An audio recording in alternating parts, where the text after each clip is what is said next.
Lucy. And I'm David. Welcome to Tudoriferous, the biographical podcast that examines lives in the Tudor era.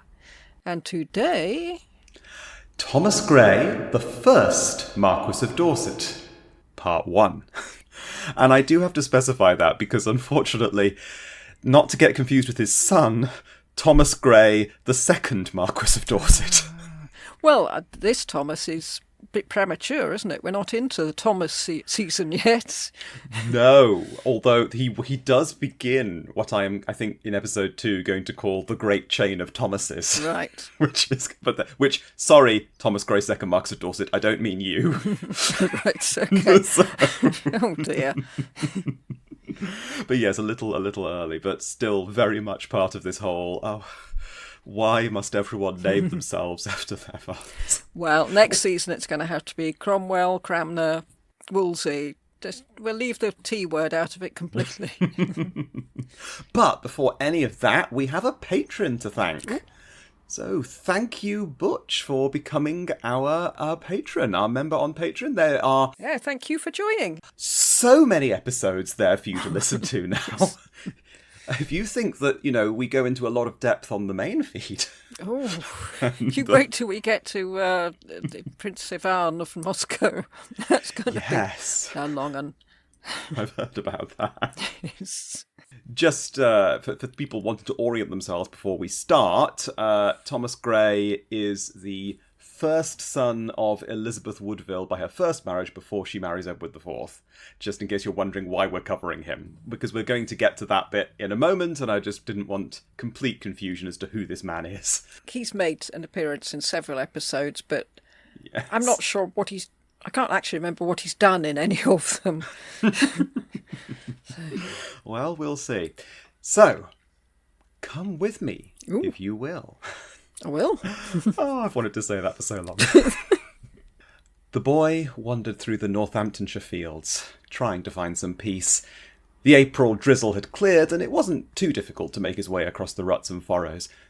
He was dressed smartly enough, but the once costly fabrics had already showed patches of rougher, cheaper materials. His age was hard to place. He could have been an old-looking 9-year-old or a young-looking 12. Old enough to be profoundly irritated with the antics of his 6-year-old brother Richard, who spent the day cavorting around Grafton Manor with their Aunt Catherine.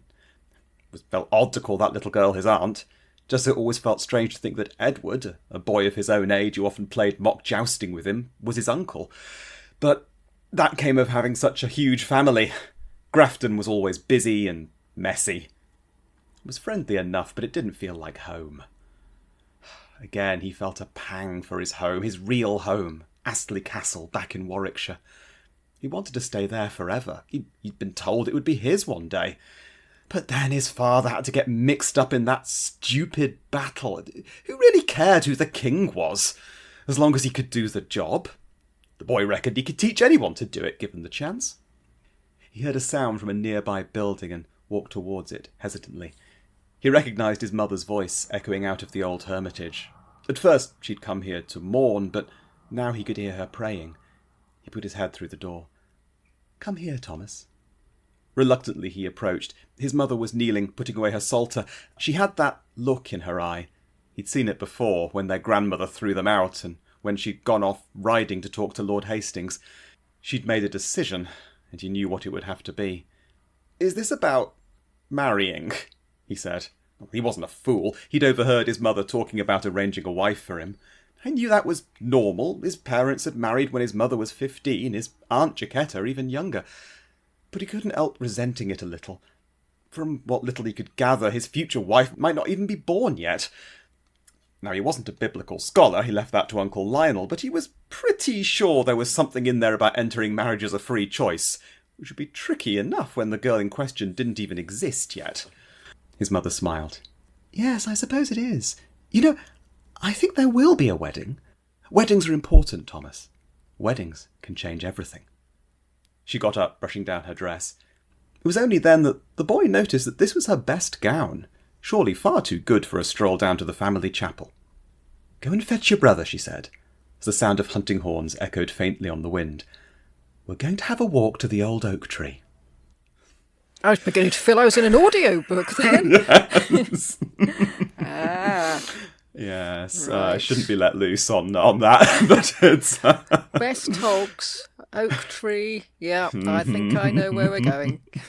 So yes, as I say, Thomas Grey, eldest son of Elizabeth Woodville by her first marriage, before she married Edward IV, which is, of course, what's about to happen. And Thomas Grey was a man who almost no one knew what to do with. At different points in his life, he was almost a duke, almost a prince, almost a rebel, and almost a kingmaker. He flits in and out of the historical record, somehow managing to leave surprisingly little trace despite his significance to at least 4 kings of England. Is that why I couldn't remember what he'd done in any of the episodes he'd appeared in? Very likely. Well, that, or, someone might have turned up who was actually his identically named son. Yeah. I'm beginning to wonder now which one I've been putting in all these years. They also do quite similar things, doesn't help. Right. His motivations are obscure, his relationships tangled, and his legacy brought to an abrupt and fatal halt. Looking at his life, he always seems on the verge of history, and then something goes wrong. Something always goes wrong. We like characters like that. Yeah, you can get a bit of sympathy for someone like that. But before we get into the details, I've been looking through the Tudoriferous back catalogue, and astonishingly, although this podcast has covered commoners, dukes, earls, emperors, kings, knights, barons, burghers, even a viscount, Francis Lovell, this is the first Marquis. There's not many. You don't come across them very... I don't mean in real life. I mean, Yes. I've not come across any in real life. No. But it's not a title you hear. No, it really isn't. And because questions of prestige and nobility are going to be pretty central to Thomas's life, we need to start with this question. So what's a Marquis? Oh, right, okay.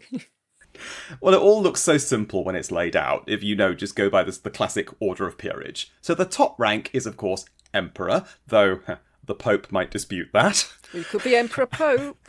Oh, yes.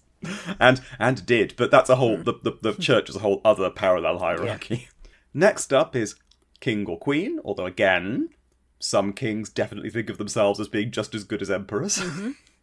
And then Prince, Princess, but only if they're Prince of a principality, like, say, the Prince of Wales. Otherwise, Prince is just a general title of respect that you give to someone with power. I mean, when Machiavelli wrote The Prince, he's not talking about a prince in that sense, just someone who has control. After that comes Duke or Duchess. Now, in a country like England, where central authority is supposed to be fairly strong, unlike, say, France, where you've got Burgundy and Brittany that are sort of semi in France and semi not, and have their own dukes. So in England, you don't want too many dukes. No. A duke is a ruler of an important area, but they're nearly always the people who you're looking to if you're not particularly happy with the royals. Yeah, yes, Edmund de la Pole. That's why you didn't get it. Yes, exactly. So generally, if they can, the royals try to keep ducal titles, like, in the royal family, so they can keep the power in one place. Next up, straight after Duke, is Marquis, or Marchioness. So, historically, in Europe, they're called this because they rule a marchland, a border region, which is why they're pretty high up, because they need to be able to respond immediately when hordes of Vikings are coming in, without having to send a message to the king and then get a message back again. Right, so they have their own responsibilities. Exactly. Yeah. Frankly, England has never really bothered with marquises. Was this a courtesy title? Was it a, oh, for goodness sake, give him something? Well, the answer to that is, as so often with him, almost. Yeah, right. The almost man. Yeah, we had people who ran borders. We had the Marcher Lords, but they were nearly always the next rank down, Earl, which we'll get to in a moment. Probably again... Like Stanley's. Yeah, and very much. Although like one of them was a duke. Yes, or the Percys. Yeah. And so on. The first ever English, in inverted commas, marquisate was granted by Richard II to Robert the Vere, the 9th Earl of Oxford, when he made him the Marquis of Dublin, which obviously they thought of as English, The Irish less so. Yes. But this was definitely a marchland because, of course, apart from Dublin and the Pale around it, that's very much a border region in 1385. Yeah, there'd be dragons outside that. Yes. And less than a year later, he's raised to the Duke of Dublin. Presumably because he'd said, hang on, what's a Marquis? Yes. and how are you spelling that? Yes, quite. So other illustrious holders of this post include, of a marquisate, include Warwick the Kingmaker's brother, John Neville, who Edward IV made the Marquis of Montague for about 5 minutes. Oh, yeah. Yeah, I didn't realise he was a Marquis. I just knew him as Montague, but yeah. This was supposed to bring him on side during one of Warwick's rebellions, because it now meant he outranked his brother, the Earl of Warwick. He's done a Joffrey. Yes. But unfortunately, it was such an odd and unimportant title that no one else used that some historians think it actually helped turn Montague against Edward.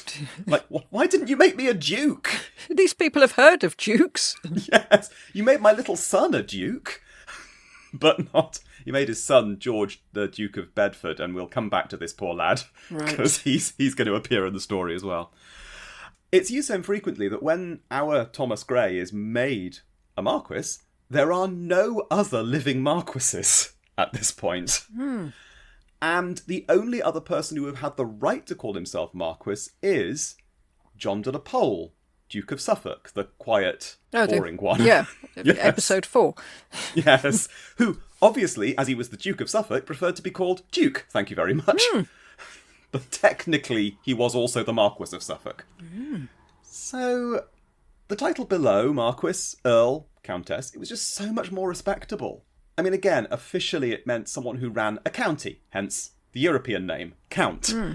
But in England, we preferred Earl because it's derived from the Anglo-Saxon earldoman, which had a similar rank, but had the advantage of sounding less French and also, in Middle English, less rude. So, Yes. Yes. So as I said, all the important march wardens like the Percys had been earls, and so were the most powerful noblemen. The Earl of Derby, the Earl of Oxford, the Earl of Warwick. You know, you didn't need... all you did by making someone a Marquis is essentially saying, we want you to be just important enough to take precedence over all these powerful angry men with swords, but not powerful enough to have any respect or do anything with it, or you'd make you a duke. Yes. And also, we know you, Thomas. We're not going to make you a duke. Yes, quite. I'm making assumptions about him just based on what you've said already. It's possibly less about him and more about what he represents. Okay. But we'll get to that. Below Earl comes Viscount, effectively. Yep. And then Baron, Baroness. So the top dogs in your local area, but not necessarily a major player on the national stage. Yeah, so while you're at home, you think you're someone, and then you go to court and people have complete contempt for you. Yes. Yeah. Well, again, unless you are, say, super in with the king. For example, Lord Hastings, hugely important, only a baron. But he was also Lord Chamberlain. Yeah. And below that, there are other titles, Baronet or Knight Banneret, but these haven't been formalised yet. They will later on be, Baronet will be the next rung down, but that won't happen until James I of England, so after the Tudors. So Is a baronet, they are people who are given their title on the battlefield, I think, aren't they? I think that's what we've certainly come where across so far. Where Banneret came from, because of course it was fighting under the banners. And then I think that James kind of makes it a more formalised procedure later. But, so, yes, there are loads of baronets now. Effectively, it's a knighthood you can inherit, which you can't normally do. But that's beyond the scope of, well, unless, once we finish this, we do Stewartiferous in the year 2070. Well, yep, good luck with that. Yes. And that's actually a point, because separate but important is being a knight. Because an ordinary knighthood can be granted to basically anybody of any rank, and usually with the monarch's permission, and generally, as you say, on a battlefield. It can't be passed on to your descendants. But equally, it doesn't go along with your other titles. And it's very difficult to take away someone's knighthood. So, for example, when Richard II was deposed and spent the last few months of his life starving to death in Pontefract Castle, he could at least comfort himself with the fact that he was still Sir Richard of Bordeaux. All right. But generally, the holders of these lower titles don't have so much political clout, unless, of course, they just happen to be extremely rich. I thought you were going to say, unless, of course, their mum marries the king. Oh, well, yes, that is very much coming. And this is another problem. Because if the system worked the way it's supposed to, it's sort of set up in the early Middle Ages, then each increase in rank would be accompanied by an increase in land, and therefore an increase in income. The system was designed assuming just a few little things like nobles will always own the land in the area appertaining to their title. Right. No. And there's a sort of scattergun approach to this land, isn't there? And most wealth comes from farming and not from commerce or speculation. Or the king surely won't just start handing out random titles to his favourites and expecting everything to work out. And then the king suddenly will stop handing out any titles of any sort. Yes. And of course, most importantly, most noble children will of course end up in the church or dying in battle, so we don't need to worry about everyone marrying each other in mind-bogglingly complex web that will give lawyers work until the end of time. Well, that's because they'd never come across the Woodvilles before. I'm going to say, one thing I discovered from this is the Woodvilles are not alone in this. It ended up that some barons could buy out some earls 10 times over. Oh, right. Yeah, but you got someone like Richard Grey, he's got no money at all. Yeah, absolutely. He's gambled it all. Yes, well, and he had a lot of money to lose, as it turned out. People could lose their titles because they could no longer support the level of lifestyle expected of their rank. And without any central banks, most people paid their bills through racking up debts to each other and then cancelling them to each other to pay for other debts, which is why following the money is a complete nightmare. Oh, and this doesn't even take into account what happens when a nobleman only has daughters. Like small, unimportant people like Warwick the Kingmaker. I was thinking of Warwick the Kingmaker, yes. The daughters could inherit, and if they were married, then their husbands would take over the title, jure uxoris, of course we talked about that before, but only until their wife died. And then it would pass to her heirs. And if the husband died first and the wife remarries, any children from the first marriage, who are probably expecting the title, are now outing in the cold looking for a good lawyer. Or a lord a couple of ranks higher up to exert some legal or not so legal pressure. I mean, honestly, you can start to see why the old families get so annoyed with the Woodvilles or the Greys getting involved in top politics. It was hard enough to keep it straight before. Fact of the matter is this. Your title will determine where you sit in a state banquet. But when it comes to power, it's the same as it always been. Money, men with weapons, and the ear of someone more powerful. Right. A lesson to live by. Yes. And if anyone can show how this all works, it's Thomas Grey.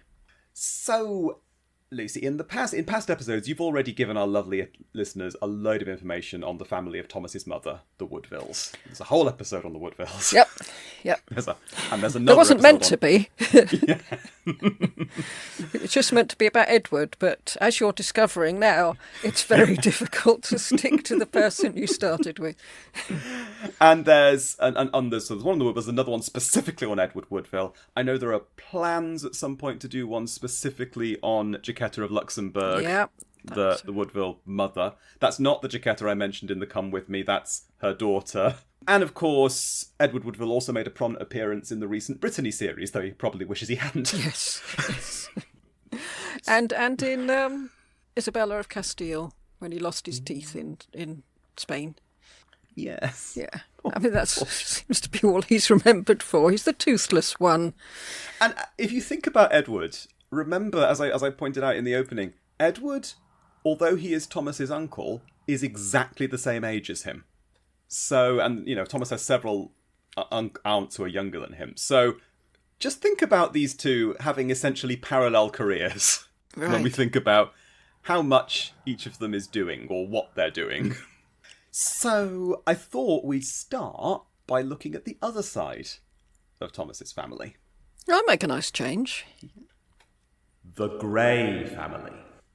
which makes them sound very dull, but they're really not. So the Grey family have been knocking around England since Henri de Grey, a good friend of King John, which bodes well. Yeah. Yeah. There were various branches of the family, but the man who leads the two Greys we're focusing on this season, who sort of is the common ancestor, is Reginald Grey, the 3rd Baron Grey of Ruthin, Wales. In between quarrelling with Owen Glyndŵr and being captured by him, he managed to find time for 2 marriages.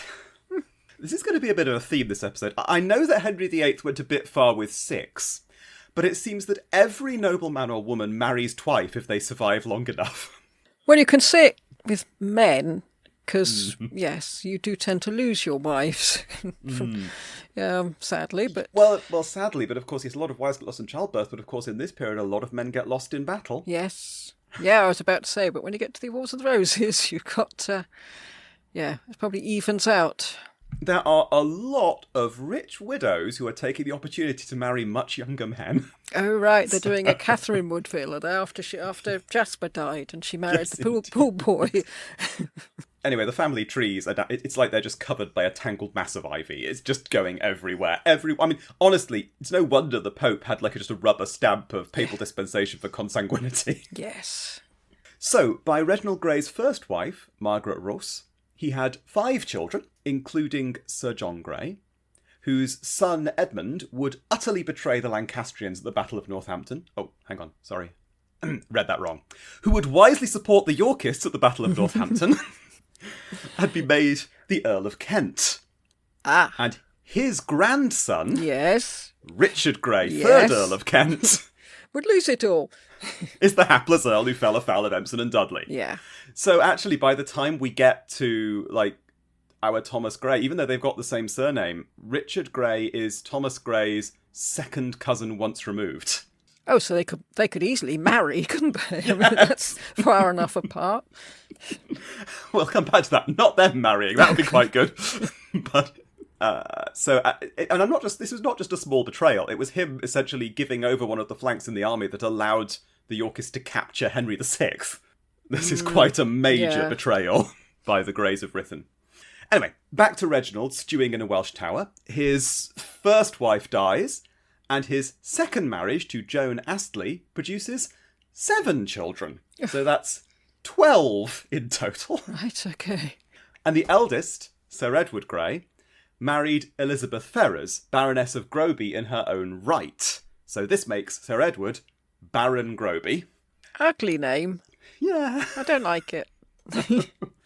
And their eldest son was Sir John Grey of Groby, our Thomas Grey's father.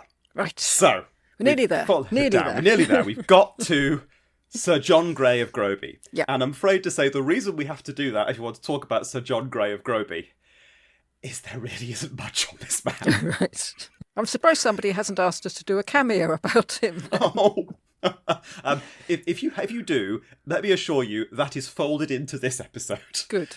Every single thing I could find out about Sir John Grey of Groby, apart from the only thing I didn't include was one of the biographies I found of Elizabeth Woodville had an appendix which included extracts from this supposed diary she kept when she was a teenager, when she met up with and talking about, romping through the fields with her neighbour, John at that point because he wouldn't have been a sir.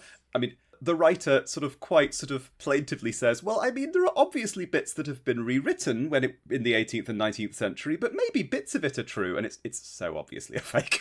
No, nobody wrote diaries. Not until Edward VI. I wish they would, but they don't. Right. Anyway, the point is, this Grey family has their tendrils everywhere, lots of people to marry off, and lots of local titles to claim. And when John Grey was born, he would have been, in local terms anyway, quite a catch. He's heir to lands in Astley in Warwickshire and Groby in Leicestershire. Near enough so that you can move from one of your manors to another. He was in a position to have a nice little slice of the Midlands. He and his family certainly didn't want any instability to mess with their quietly prosperous lives. No. So what year was John Grey born in? 1432. Mm-hmm.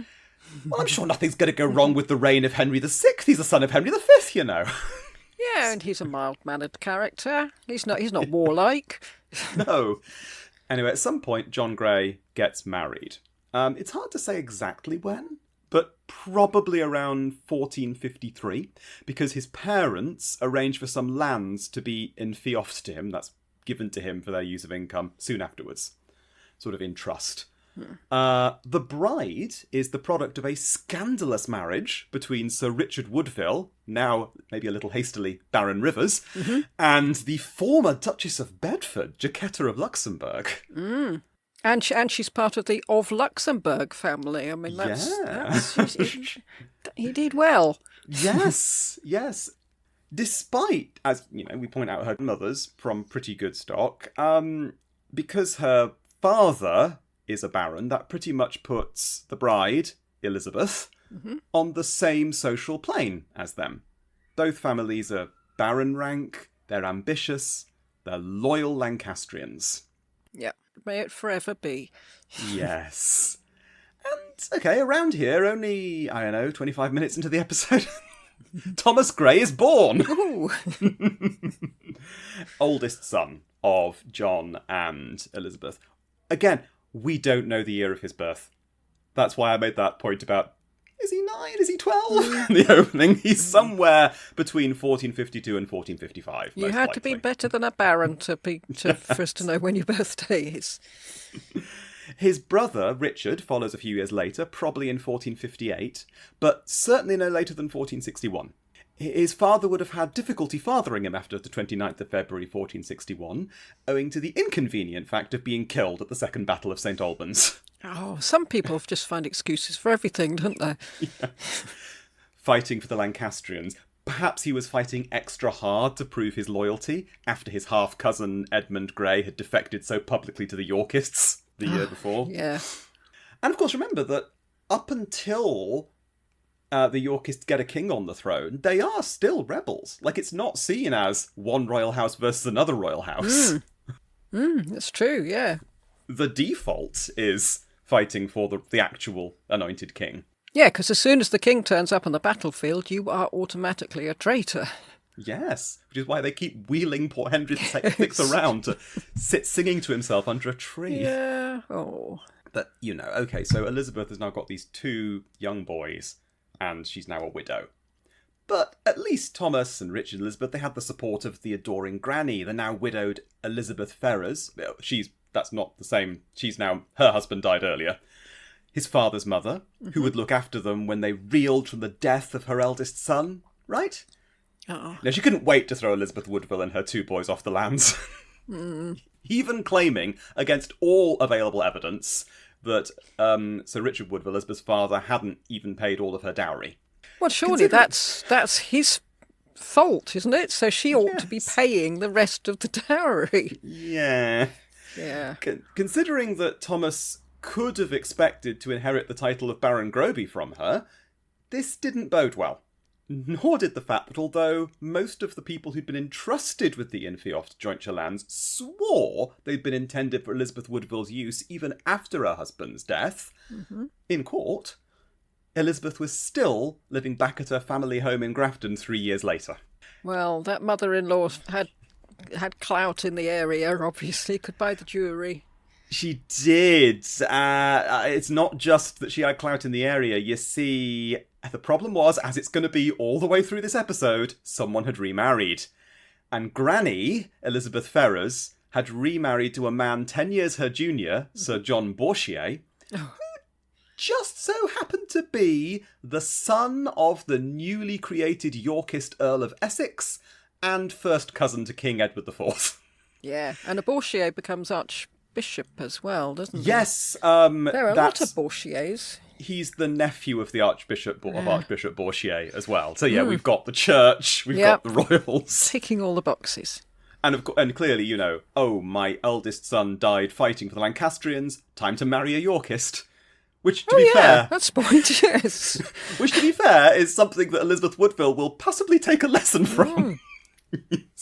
Well, you just got to see which... Well, mind you, when mother-in-law married, then I was going to say you have to watch what's way the wind's blowing, but probably wasn't blowing in that direction at that point. The difficulty is it is a very uncertain position. Obviously, Margaret of Anjou is still free with her son. Henry VI is still alive. Mm-hmm. You know, you're trying to be a little bit careful here. Mm.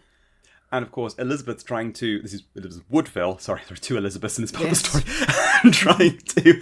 She's trying to get her rights back in the name of her husband, who had died fighting for the Lancastrians. You know, even though the Woodvilles had officially now shifted their allegiance to York, because Edward had become king, it was clear that the pure rule of law wasn't going to help here, as it never does. I mean, even though we have all the legal documents from this period, the scales of justice have got some pretty heavy thumbs being placed on them. Mm-hmm. Elizabeth thinks, okay, got to get friends in high places. I'm going to have to take the same tactic as my mother-in-law. She's going to have to go to the very top of the Yorkist regime and use a marriage to secure her future. Did her mother-in-law hang around under trees as well, then? Hoping for a titled one. It's a whole thing. You can't go for a hunt in the Midlands without widows jumping out of the bushes. So, she got in contact with William Lord Hastings to arrange a marriage for Thomas. What? No, the king wasn't on her radar at this point. No. If she'd already thought she had any chance of becoming queen, it seems unlikely she would have agreed to Hastings' demands. Mm. No, Hastings was a really good candidate for the contact at court. He was really good friends with the young king. He'd already been made Lord Chamberlain and a Garter Knight, even though he was only a baron. And he just married Warwick the Kingmaker's widowed sister. So, yeah. Yep. Yes, Catherine Neville. So, yes. So Hastings was in favour, and he knew how to drive a hard bargain. Oh, he'd make sure Elizabeth got her lands back, but in return, he would share the income with Elizabeth until Thomas was 12, which means it's probably more likely he's on the younger end of that 9 to 12 range at this point. Yeah, you're not going to say, we'll share it for the next 2 weeks. Yes, exactly. Well, it depends how much you thought you'd get out of it at that point. And then once Thomas comes of age, a few years later, he would marry Hastings' daughter. And so effectively return the income from those manors right back into the Hastings family. Thomas couldn't get even out of this deal by dying, because his brother Richard would take over the engagement. Yeah, I think by the end of the Woodville series, we thought, Richard III was right to drag him out and chop his head off. And if the marriage never took place, Elizabeth would have to pay Hastings 250 marks for his trouble. And notably, none of this actually depended on Elizabeth actually managing to get anything out of her mother-in-law. It really was a win-win-win situation for Hastings. And this must have been pretty galling for young Thomas, considering that, as you mentioned in the episode and as I hinted at the beginning, Hastings didn't actually have a daughter at this point. No. He did have a stepdaughter from his new wife's first marriage, but it's pretty clear that she wasn't the intended bride. Young Cecily was a significant heiress, and it was much more likely that Hastings intended her for a much higher match than the son of a dead Lancastrian knight. In any case, the agreement says specifically that the deal specifies a daughter of Hastings or a niece if he never has a daughter, which means they're not counting the stepdaughter. So, the final agreement was signed and settled on the 13th of April, 1464. Right. And then in September, Edward IV had a rather awkward meeting with his nobles to reveal that, well, you see, Elizabeth Woodville has rather gone up in the world. I'd like to picture Hastings' face. Yes, he's got everything wrapped up. And then suddenly, no, he's got nothing. No. Ha! The Almost Prince. So we've heard this story a few times. Elizabeth Woodville, along with her two sons, waits for Edward IV under an oak tree. She begs for his help with her legal case. He is enraptured by her beauty. One of them pulls out a knife. Elizabeth... We're not sure Doesn't matter which one. Elizabeth makes it clear that if he likes it, he'd better put a ring on it. And they get secretly married on May Day, 1464. Probably at the old Hermitage in Grafton, with Jacquetta of Luxembourg overseeing. And it might have happened that way. I mean, they were certainly officially married by September. And despite later arguments that their marriage was illegitimate, not even powerful men like Warwick tried to break them up at the time, which suggests that either there were no real legitimacy issues, or that Edward IV was just very, very scary. Yeah, I mean, you'd think that Warwick would have said, look, if there's any chance that this isn't real, we're just going to push it under the rug. And if Warwick hadn't, then Margaret of Anjou certainly would have done. But did Thomas really get a new stepfather on May the 1st? Only a few weeks after his mother finalised the contract with Hastings. Now, some historians argue this can't be possible. I mean, she'd never have agreed to those humiliating terms if she knew she was about to become queen. So they date the marriage a little bit later. And of course, you put it on May Day, it's a traditional day for courtly romance, and Edward IV loves his chivalric fantasies. But how quickly where we're going from tree to church, is there any idea how long that... was it instant? Edward was nothing if not impulsive. Mm-hmm. And, if he turned up in late April, ready to get married, Elizabeth was hardly going to show him the door. No. Especially if she had a knife to her throat. Yes, indeed. And also, even if by the time she's signing that contract, she's already met up with Edward and there is a marriage on the cards, Edward's got a bit of a reputation for promising young women the world and then abandoning them after he'd had his way. So... yeah. Elizabeth probably thought, you know what, this Hastings thing is a good backup plan until I've got a ring on my finger and ideally a crown on my head. And then I can tell him where he can put his plan. Yes, exactly. Yeah. She's making sure she's got all her options open. I wonder if she knew at the time, as she signed the thing with Hastings, thinking, you smug git, you think you've got me, don't you? Little do you know. I hope so. Yes. Suddenly, Thomas and his brother Richard are in a slightly odd position. I mean, it's very rare for a king to marry a woman with children, but it's even rarer to do it when he has no legitimate children of his own. If you think about a couple of earlier times, Henry IV married a widow, but that was his second wife, and he already had sons by his first marriage. Henry II married Eleanor of Aquitaine, but her first two were both A, daughters, and B, the daughters of the King of France, so they weren't going to be inheriting that way. I mean, you've got Edward the Black Prince, but even then, it's, he's a prince at that point, not a king. And it's just there's, in other words, it's very unusual. Yeah, people like Warwick must have seen it as disastrous on so many levels, mustn't he? Thomas and Richard Grey are almost princes, and indeed until young Prince Edward is born in 1470, they're the only sons in inverted commas, that Edward has. But, at the same time, they're a reminder of the new Queen's rather lowly former status. The sons of not even a baron, a knight. They're the grandsons of a baron. So, Edward could have made them royal dukes, and many a king would have done. But Edward also knows full well that kings that shower gifts on royal favourites make themselves unpopular and reduce their power. I mean, he's just lived through the reign of Henry VI. Yeah, and he's got plenty of other examples to fall back on if that's not enough. Yeah. And also, if he starts doing that, where would it stop? I mean, he had a large enough family as it was, and Elizabeth and Thomas had even bigger ones. Look, both of these families are what Eliza from the Battle Royale podcast on the French monarchs would call fertile myrtles. Oh, right. Works better in her accent. It has to be fertile myrtiles. Yes. Yeah. To give a sense of the scale of this, at the point of his mother's second marriage, Thomas Grey has 14 living aunts and uncles from his Woodville and Grey families, and he gains another 5 from his new stepfather's surviving siblings. And this is all direct aunts and uncles. That doesn't count the people they're married to. His mother will then go on to have 10 more children with Edward. And he himself will eventually have 14 children. Blimey, that's a big table for your Christmas dinner, isn't it? And that's not even counting the extended family, like, the other side of the Greys or all the other interconnections.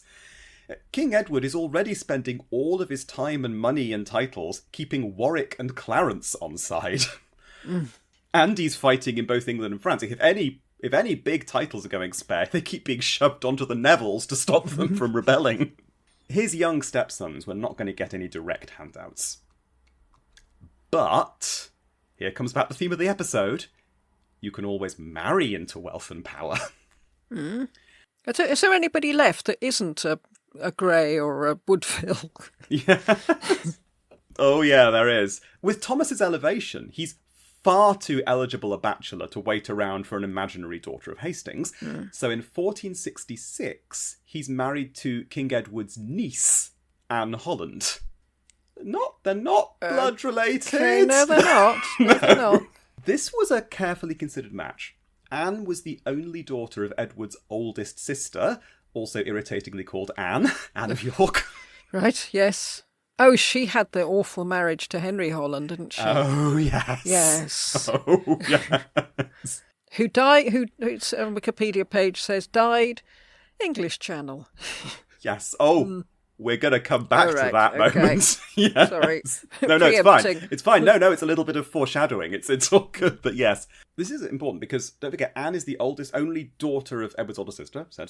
Edward currently has no sons and only one daughter in Elizabeth of York, and his younger brothers are currently unmarried and constantly in the front line of battles.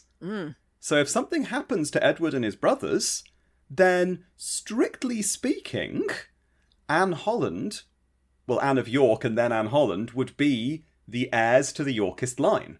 And as we've yet to have a successful regnant queen, what that would probably mean is whoever is married to the female heir could effectively be in charge. So he's a nearly king as well as a nearly prince.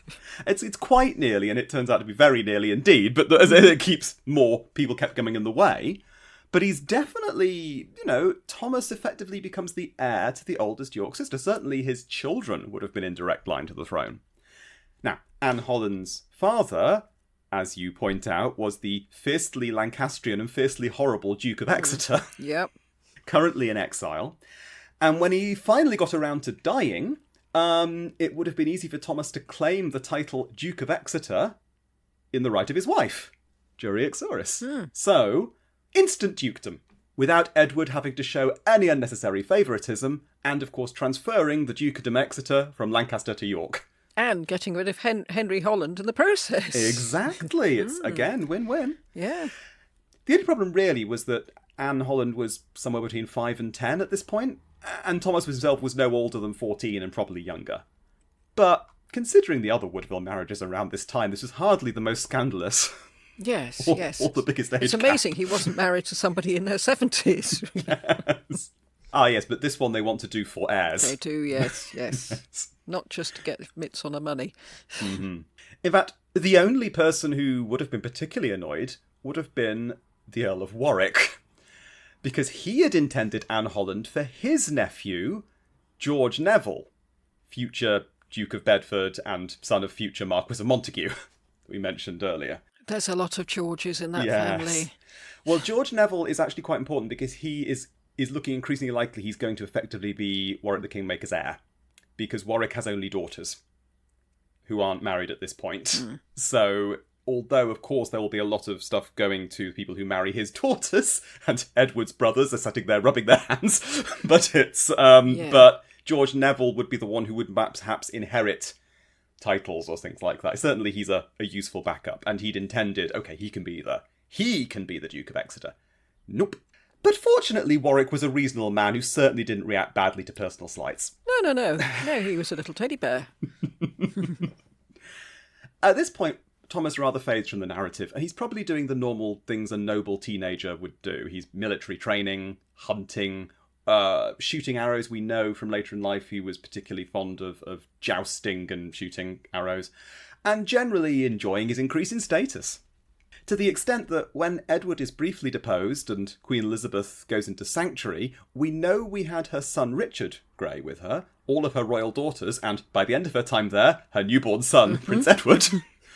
But there's no record of Thomas being there at all. Do we know where he was? Nope. It really depends if we've got his age right. If he was 14, there's every chance he was in one of the manors somewhere. Could he be with another family? Yeah, could be. They were quite often shunted off to a different family, weren't they? Yeah. If he was 17, he might have been with King Edward, but it's unlikely. If he had fought in any of the battles Edward fought around this point, he'd have been knighted at that point, and he wasn't. He'd have been at least mentioned, surely. Yes. Edward Hall, writing in the mid-16th century, does claim he was at the Battle of Tewkesbury, but nobody earlier does. Right. And also claims he was partly responsible for the death of Edward of Westminster, Henry VI's psychotic son.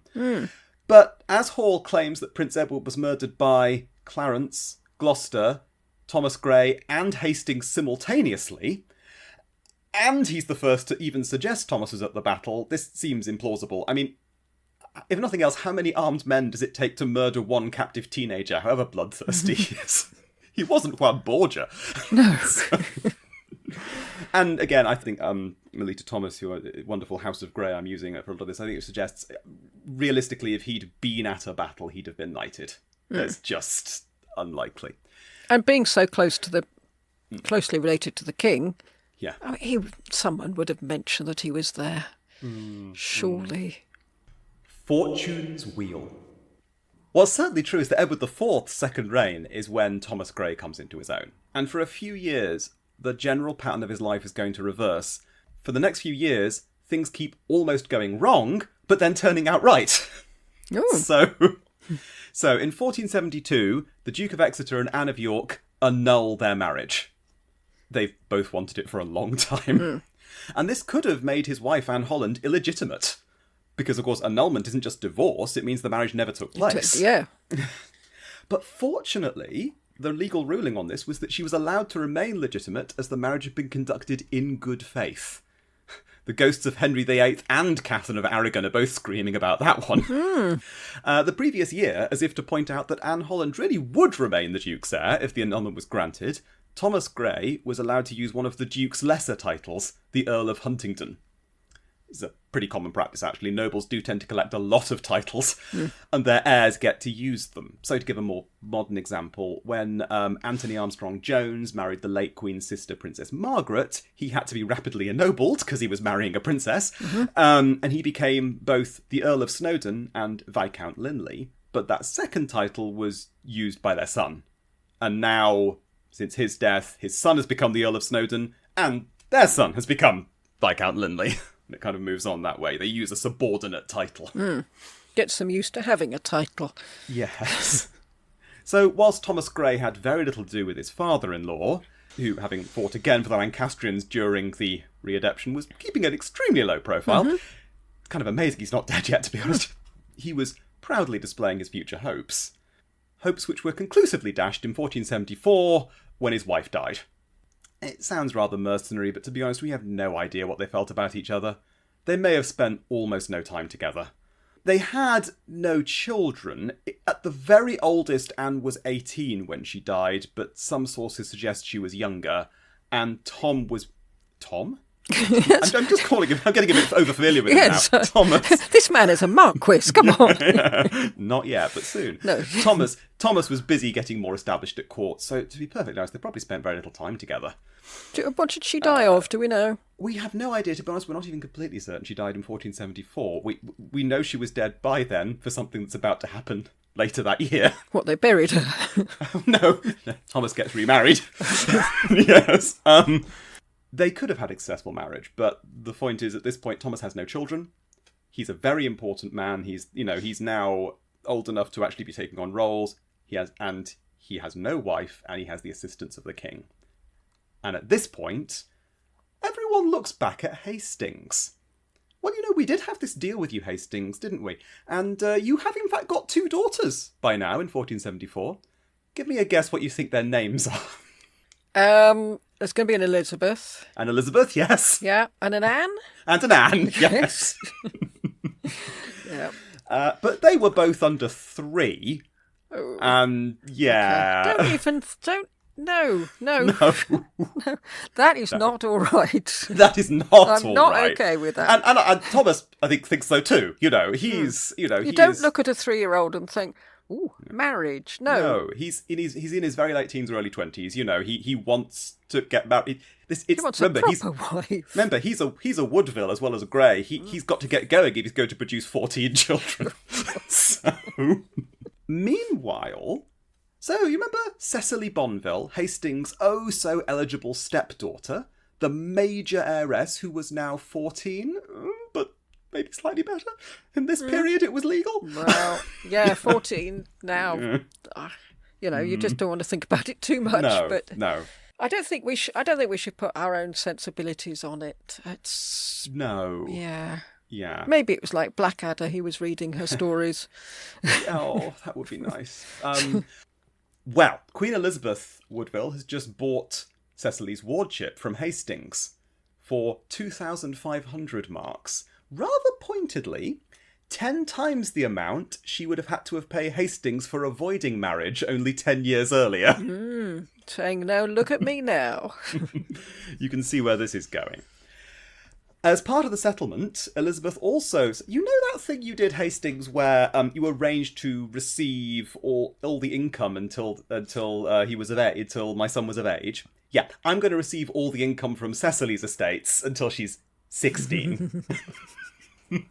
I thought she was going to work backwards from Thomas until he's 12. Oh, and if Thomas died without an heir, the estates don't go to Cecily, but to Thomas's brother Richard. Much in the same way of like, oh, you can marry my daughter or my niece, I suppose. Yeah. I mean, she couldn't have made it more pointed if she tried. In another sign of how small this world of English nobility is, Cecily has 2 further links to her new husband. One is that she was, of course, related to him. Yeah, of course. Actually, she was related to him in a couple of different ways. She was a descendant of... How could she not be? She was a descendant of the Greys of Ruthin, the ones who'd produced the Earls of Kent. They were half-second cousins once removed, so, positively strangers there, really. Yes. Yeah. But she was also the daughter of Catherine Neville, so there was a fair bit of connections via some other things by the Neville family as well. There's no way around this. There's so many people marrying each other. Oh, the other link is before the marriage, she had been previously promised to the young Duke of Bedford, George Neville. And if you've forgotten that, he was the original intended husband of Anne Holland, Thomas Grey's first wife. So Thomas has managed to steal George Neville's fiancée twice. I'm confused about the George Nevilles because there's one who became Archbishop of York and had a massive dinner at his inauguration. There's Bergavelli, he was a George Neville, the one who hid under the covers and then had his shoes stolen. There's the one who was hanging out at Aix-la-Chapelle, wasn't it, I think, when the spy went and... the spy whose name I can never remember, but that's good. That's all right for a spy. Who went out and was either threatened by George Neville or turned. So there's so many George Nevilles. It's hard to keep There are a lot tags. of George Nevilles, and I'm sorry to say that this one is not any of those. Right, okay. He is the Duke of Bedford, and he does not have any luck at all. Even despite the fact that he's, for a long time effectively the heir to Warwick, and even then, after that, he's still a part of this powerful family. At one point, his other intended is briefly Elizabeth of York, but of course that doesn't work out. No, what happened to her? Blimey, yeah.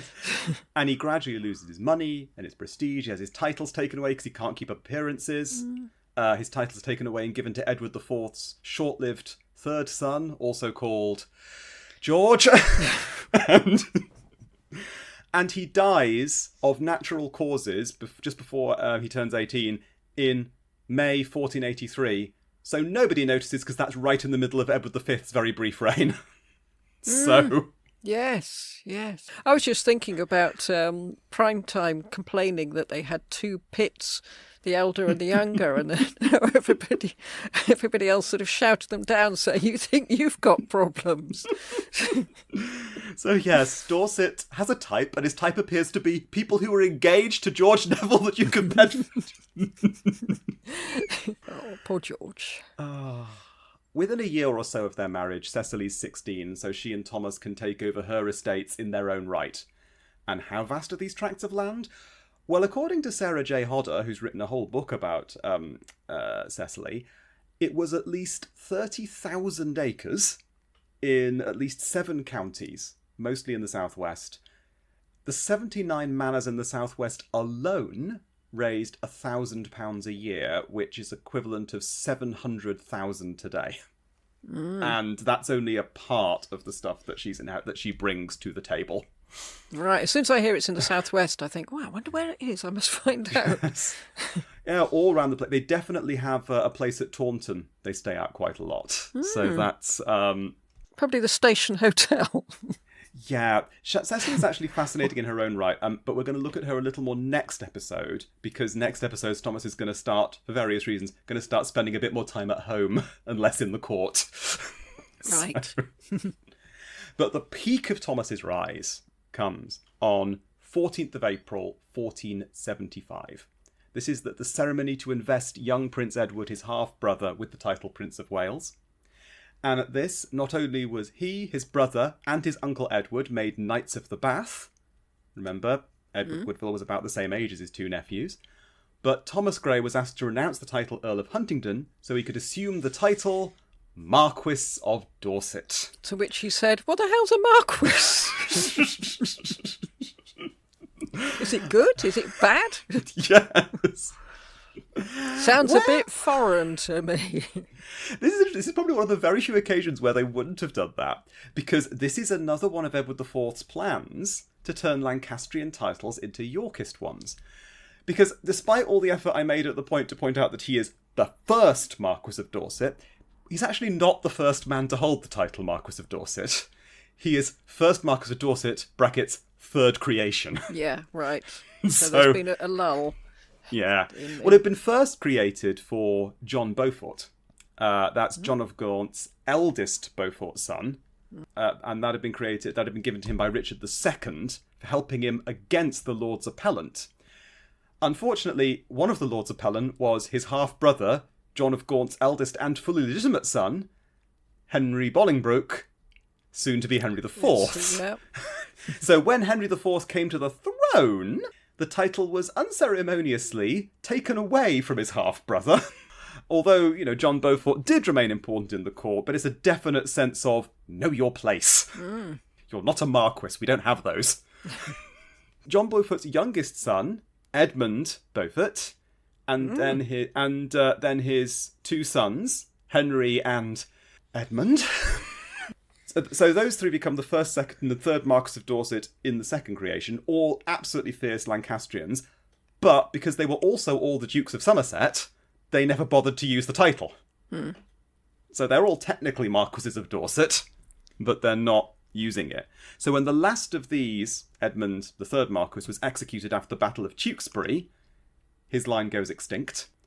So strictly speaking, Thomas Grey's Marquisate was a new creation, and he was the first, even though he was also the 5th man to be Marquis of Dorset.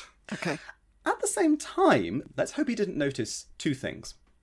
One, that he'd been given Marquis of Dorset rather than Duke of Somerset, even though that was also the title they'd all had.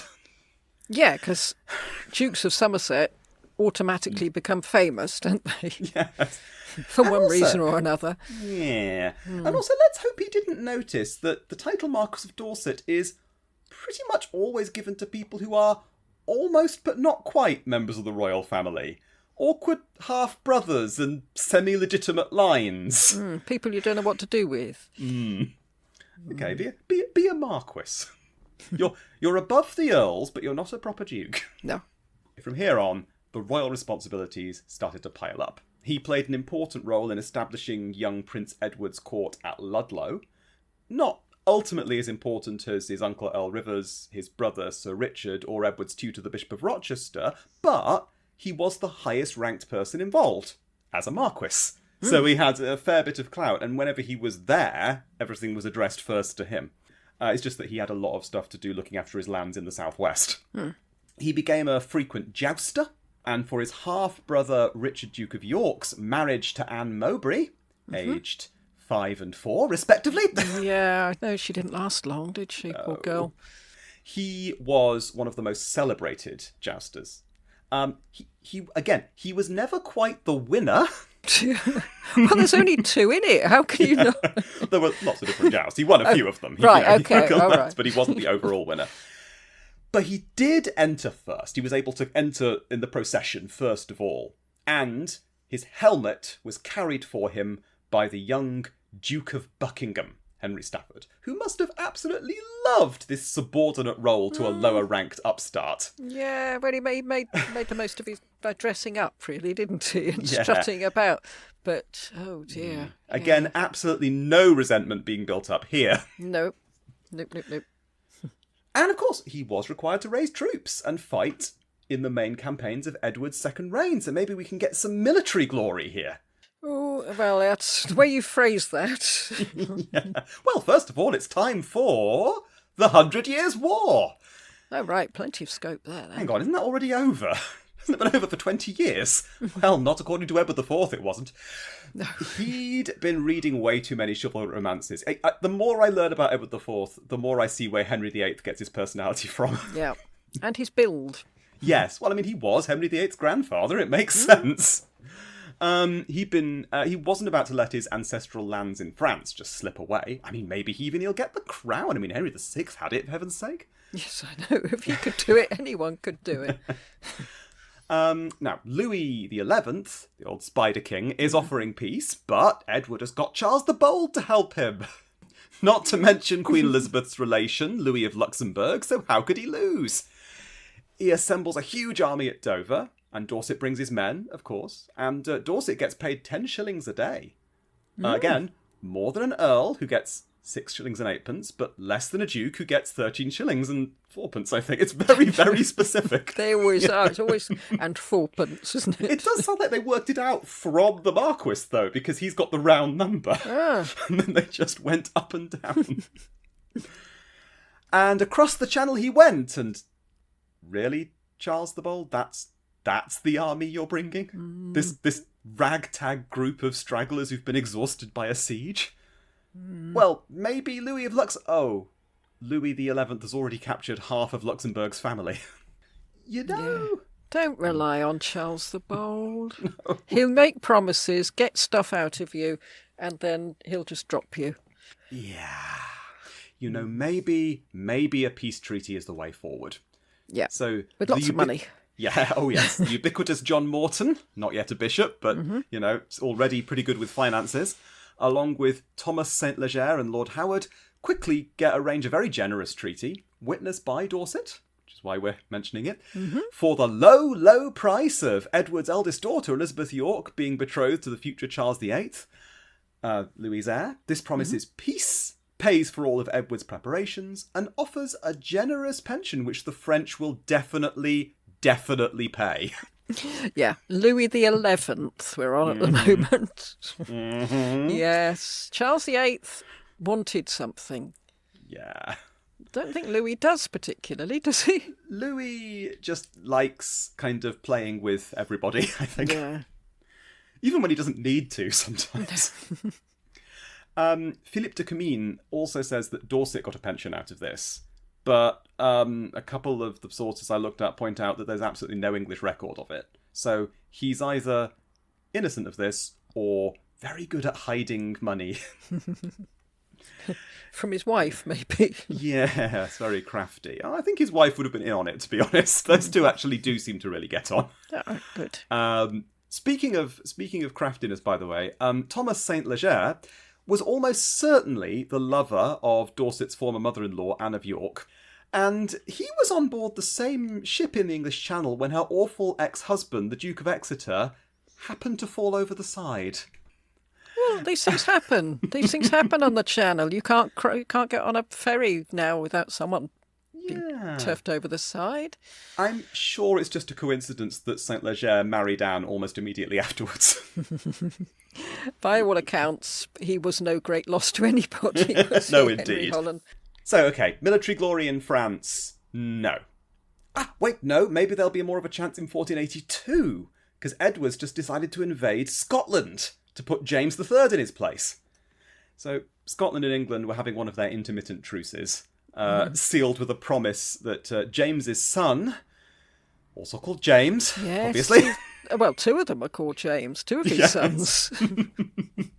Was going to marry Edward's daughter, Cecily. But Louis XI was spidering around again, trying to persuade James to break the truce. Edward seems to have thought that if the King of Scots wouldn't stay on side, he'd find one that would. And he just so happened to have one in the shape of James's disgruntled brother, Alexander, the Duke of Albany. Clearly no one had told Alexander that if you're not called James or Charles, the chance of being a Stuart King of Scotland is pretty low. Actually, it's exclusively James at this point. James at this point, yes. They'll finally get some Charleses in later. I'm honestly surprised they didn't call Mary Queen of Scots Jamie or Janine or something. Jemima. Yes. To be honest, considering that James III was beleaguered all sides by his enemies, his ally, Louis XI, and his own nobles, Edward probably didn't need to do that much.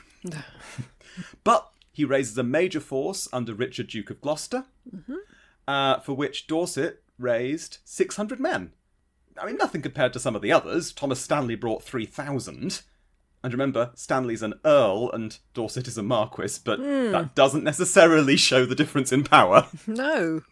No, well, I'm getting quite a John de la Pole vibe here. But, he's helping. Yeah, that's the important thing. He's doing his bit. Honestly, about the whole... Mum, I'm doing my bit. Yes, of course you are, Thomas. Yes. I'm sorry I've not been around. I've been having a lot of children. Yes. Sorry, which one were you again? Honestly, the whole campaign was a lot of nothing. Gloucester's forces take Berwick upon Tweed, a town that's been constantly slipping back and forth across the Scottish border for centuries. Though, strictly speaking, it does stay English from this point on. And Francis Lovell was there. Oh, yeah. Apparently. Although he sort of popped his head up, said, I am here, and then went away again. Disappeared off. Well, yes, as was Dorset, and of course, as was Edward Woodville. Because they're both serving under Richard at this point. And I think Henry Percy. Yes. Well, you can't be doing anything in the north without a Percy slipping around. Then after some good old-fashioned ravaging of the countryside, they took Edinburgh. They took Edinburgh essentially unopposed. Because James III's own nobles threw the gates open and the king into prison. The Duke of Albany, it turned out, was no more popular than his brother, so although he takes over as Lieutenant General for a bit, James III limps on for 8 more years. You know you're not popular when someone in prison is doing better than you are. Oh, sorry, I've misread that. James III limped on for 6 more years until he faced a whole load of rebellious nobles at the Battle of Soccieburn and this is the official wording from Parliament, happened to be slain. Oh, happened to be slain by his son, By his son, possibly? By a nobles, by, Juan Borgia style, Edward Westminster style. And so the English withdrew, and having essentially got Berwick and the return of Cecily's dowry, and probably wondering what all the fuss was about. Which is good news for the Scots, unless you happen to live on the route between Berwick and Edinburgh. Yes. Yeah. But for Dorset, that glorious military record was still just out of grasp. And as I said, there's absolutely no indication that there's any tension here between Dorset and Gloucester. I'm sure that family harmony will last. So by early 1483, Thomas Grey's grandmother, Elizabeth Ferrers, dies. Finally letting him inherit the barony that he'd been waiting for his entire life, just when it didn't really matter that much. No, that's irrelevant. After all, his wife had also brought a couple of titles, Euryxorus, and he's possibly got one from his father, that the peerage are divided, the different peerage records are divided on whether the title of Baron Astley actually existed, but if it did, he got that from his father, and he died. So, strictly speaking, by early 1483, he's picked up a few royal offices as well, so he can now style himself him. Sir Thomas Grey, Marquis of Dorset, Baron Harrington, Baron Bonville, Baron Astley, Baron Ferrers of Groby, Knight of the Garter, Knight of the Bath, Lord Warden of the Stannaries, Steward of the Crown Lands in Devon and Cornwall, and all-round smug nobleman. Oh, it's Devon and Cornwall. Oh, well. Yeah. That's... okay. That's your southwest, is it? Yeah, but I mean, Lord Warden of the Stannaries. And we remember that is Cornwall, yeah. Yeah, that's an important thing. He's essentially looking after all the stuff that essentially Dobney will start looking after once things change. Unlike Dobney, though, it's hard to know exactly how much work he did for all of this. Certainly he gets things. He gets praised at one point by some merchants for doing a really nice job for them. He spent enough time at home between fighting because, again, by early 1483 he already had 5 children. And he has a very important ward. So, after George, Duke of Clarence, has a rather over-enthusiastic drinking session with a barrel of Malmsey wine, yes. Dorset is granted several of Clarence's offices, as well as turning up at one of his estates is a little chap looking for a special friend. Yes. Oh. Because he is granted the wardship of Edward Plantagenet, Earl of Warwick, Clarence's son. Now, this cost him £2,000, by the way. But it was worth it.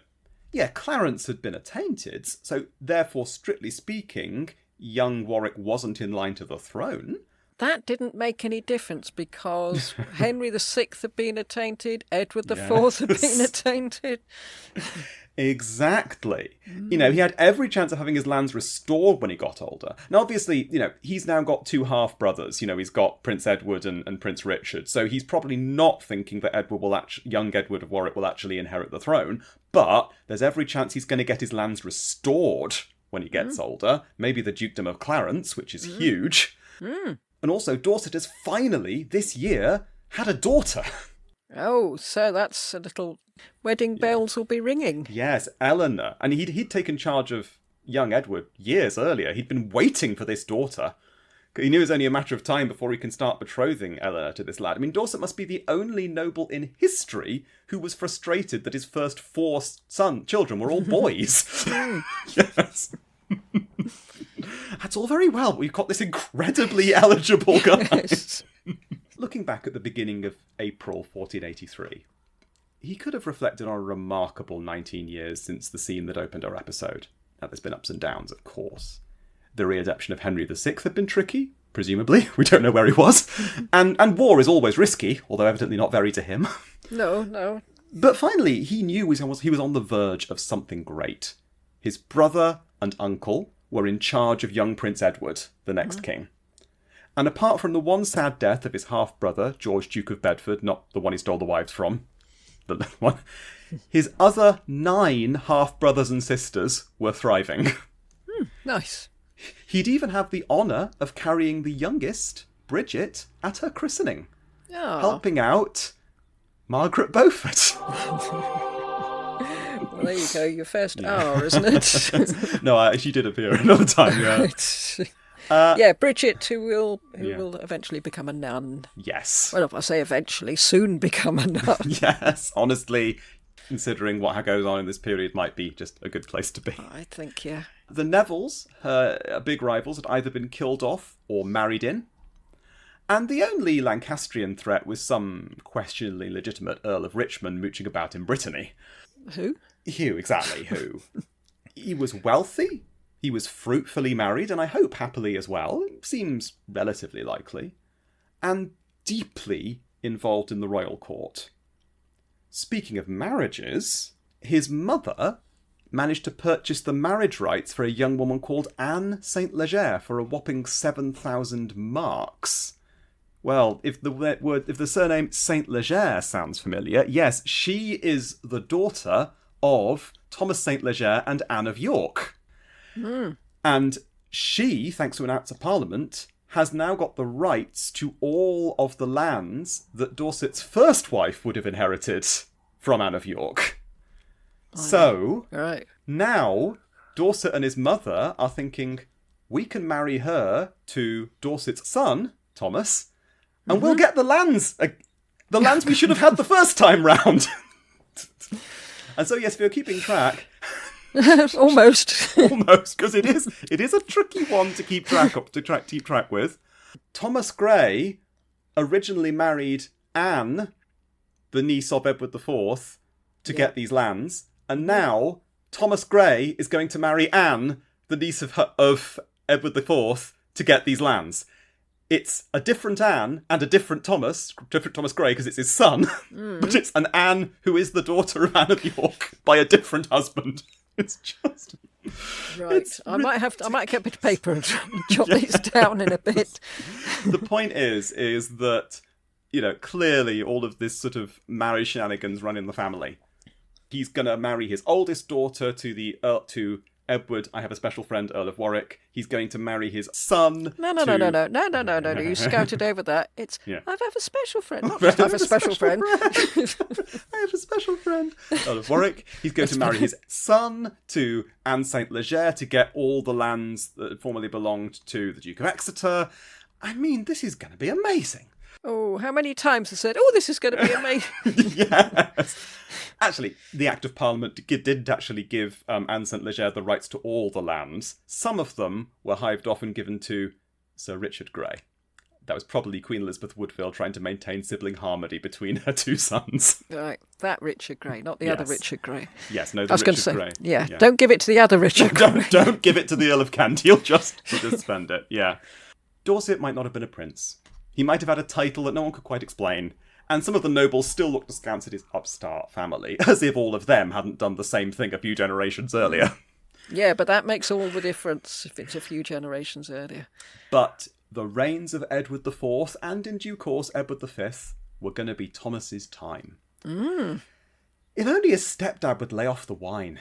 He's starting to look a little peaky. And that's where we'll leave it for today. Yeah, you can't really do a cliffhanger on history. No. But again, I just as everything is going... And of course, the irony is, he probably thinks everything's going to go so right when Edward dies.